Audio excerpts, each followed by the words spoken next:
Hey guys, it's Alex, and today I'm here with a book review for 1984 by George Orwell. This is a classic dystopian novel that I think we're all familiar with.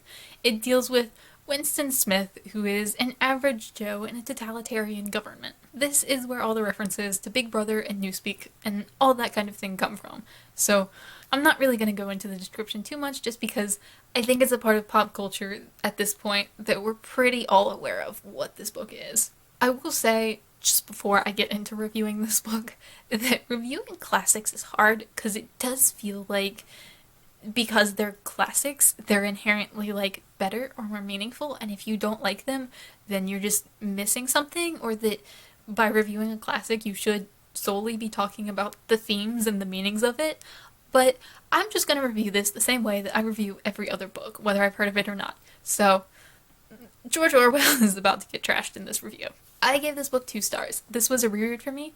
I read this book initially when I was in high school, not for school, it was for fun, but I was like 15, 16 at the time, and I was trying to like read some classics, just like some very well-known classics, and Orwell was on the list, so I read 1984, and I hated it.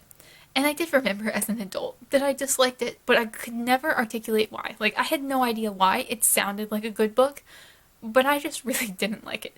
So I decided to reread this for the BookTube Rereadathon 2019. And my feelings have not changed. I can just articulate them better as an adult. To start off with, this book is told in 3 parts. The first part is mainly just focused on Winston and his day-to-day life and what it's like to live with this government. The second part deals with Winston's romance, and then the third part is just the climax and the ending of the story. It's not very long. I actually enjoyed the first part. I thought it was interesting. I was reading that and I was thinking, this book is way better than I remember. Like, this is very interesting. I like this world. I like this average Joe character in this world. That he's not anyone special. He's not trying to do anything special, honestly. He's just trying to live his life, and he doesn't like his life because of the government and what the government is forcing him to do and the way he's being constantly spied on, that he's constantly anxious and nervous. And it just deals with his day-to-day life. I enjoyed that. At that point, the book was on track to become like a 3 or 4 star read. And then I got to the second part. The second part is largely about the romance. Winston meets this girl. It's expressly forbidden any kind of romance or sex. Sex, unless it's within marriage specifically for the purpose of children, is prohibited. They're not even supposed to want it. And it's not prohibited in the sense that it is illegal.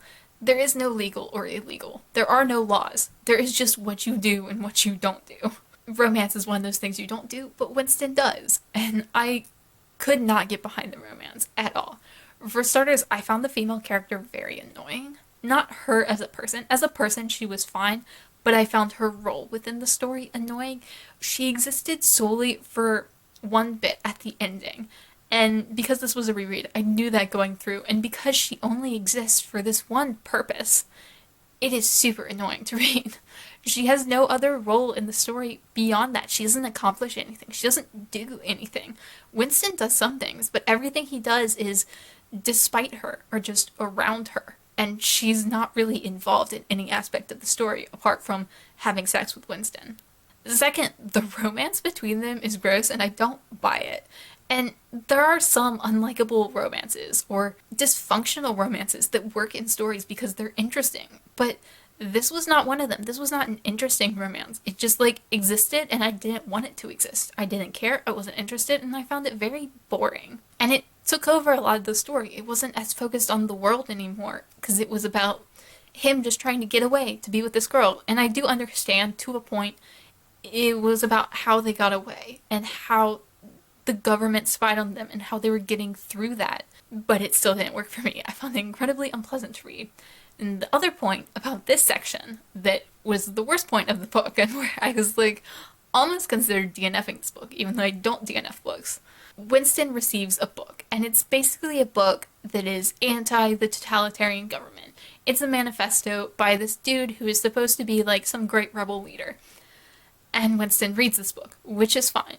But then there are long excerpts of this book within this book that I'm reading. So now I have to read this book that Winston is reading. And it is a very boring book. And it's not just that it's boring and it's written in like a stereotypical dry textbook way. It's that it's all information we've already gotten through reading the rest of 1984. Like, it's basically about the government and how Big Brother functions and why they do the things they do and why it all works. And the thing is, we've already learned all of that through context clues. We've learned all of it through Winston's thoughts because Winston has come to these conclusions. And he even comments on that and he's like, it's so reassuring to read a book that only reinforces your own beliefs, that you know everything in the book and it's just reassuring to you. And I'm like, well, it's not to me, it's just boring. And I don't understand why it was included. Like, the actual information in it was fine and I probably would have been more okay with it if I didn't literally already have all the information. It was just telling it to me in a more explicit way than the rest of the book had. And I didn't need it. I assume that was just like Orwell's thoughts on politics and social change and the government and all that kind of thing. And it's not even like that I disagreed or agreed with them. Like, that really does not matter. It's just that I found it so painfully boring. And I almost just DNF this book, first of all, but also just like almost skip those sections entirely because I didn't gain anything from them. It was just repeating the information. I do want to talk about the ending, but I will save that for last and move on instead to the writing style of this book, which I didn't hate, but I didn't really like it. It spends a lot of time inside Winston's head while he's musing about like the meaning of life and what he's doing and like what his life means and what his purpose in the world is and what the purpose of anyone in the world is. And I don't like that kind of writing style. I do like it to be more centered in the action of the day-to-day life. Not necessarily like dramatic action. I just mean like literally anything the character actively does is an action.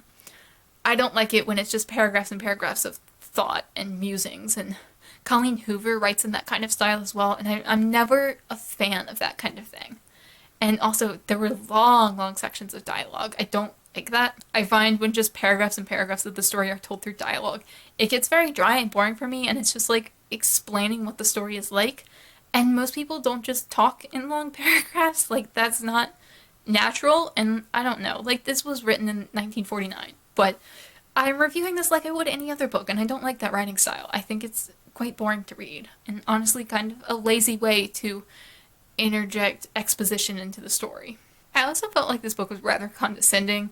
I felt like Orwell was talking down to me throughout the book and just like dumbing down everything he was saying and repeating himself, and he was doing that with the excerpts from the book that Winston was reading, and it just felt unnecessary. Like, just rely on the reader to get your context clues. And I don't know if he was writing for like a different audience and he needed to explain everything, but like, I don't know, in today's society people are more intelligent than that, and I felt like I didn't need literally everything explained to me multiple times. Like, I grasped it the first time, and then every other time he would explain it to me, it was just boring. And I just found him kind of condescending and insufferable throughout this book, and I think I felt that in high school too.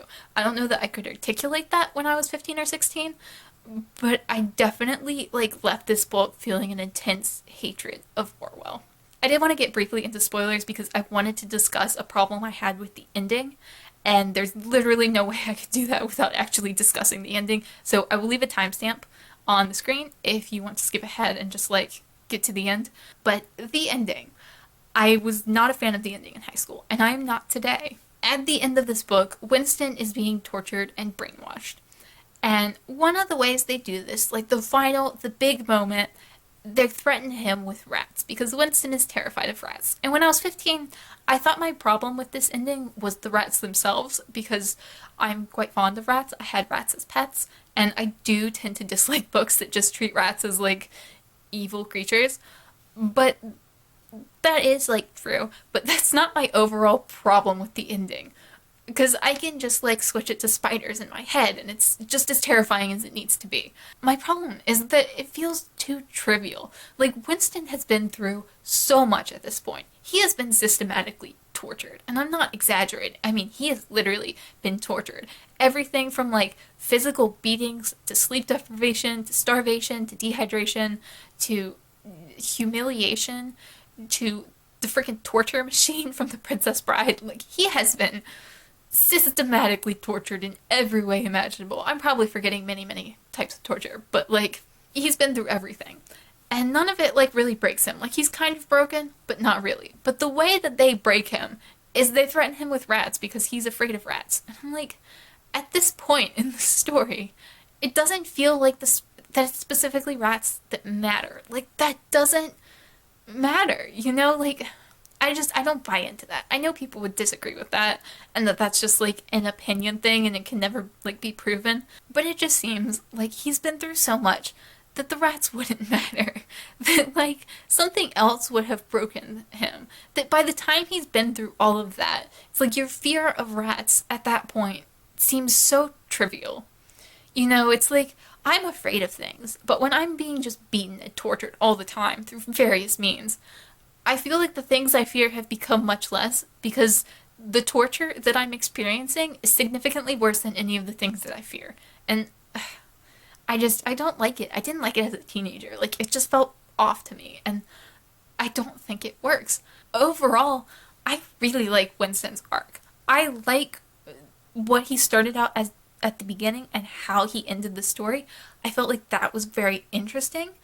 I appreciated that. I just don't like the way it was done. I don't think the storytelling was great. I even like the world. I think the world is interesting and well crafted and makes good commentary on our society and our world. Like, I mean, not today, it was written in 1949, but like, in general, I think it has interesting social commentary.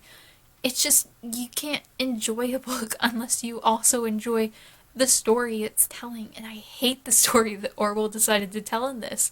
I don't understand what value the actual story itself has. It's just all about the world and the social commentary. I think if he'd gone a different route with this book, I could have really enjoyed it. I wouldn't have loved it, it wouldn't be a favorite just because I don't like his writing style, but I do think I would have enjoyed it much more with a different story because everything else, just like the setting is wonderful. And that's honestly what everyone talks about when it comes to this book. Like, I could not have told you what the story was before rereading this because no one ever talks about the story of 1984. They might say they love it, but whenever they talk details, it's always the setting and the government and Big Brother. And and I think that's why when I remembered this book, I was like, why did I dislike it so much? It's because of the story. I don't think Orwell is a good storyteller because I hated one of his other books as well. I was also like 15 when I read it, but considering my opinion has stayed the same on this book, I feel fairly confident that it wouldn't change on the other one either. Overall, I don't understand why this book is so loved. I don't understand why it's so popular and so many people just like think Orwell is a genius. I do not. I think this book makes me cringe. It's very boring and I really dislike Orwell's condescending tone because it felt rather condescending to me. But don't take my word for it if you were thinking of reading this, just because so many people do love this book and so many people get a lot out of it that, like, I seem like the odd person out here, so perhaps you would thoroughly enjoy it and get something out of it that I did not. Let me know down below if you read 1984 and tell me how much you love it and how wrong I am, because I can't stand it. Or feel free to agree if you're one of the 3 people I know who did not like this book. Either way, let me know down below. As always, thank you guys so much for watching, and I will see y'all again soon.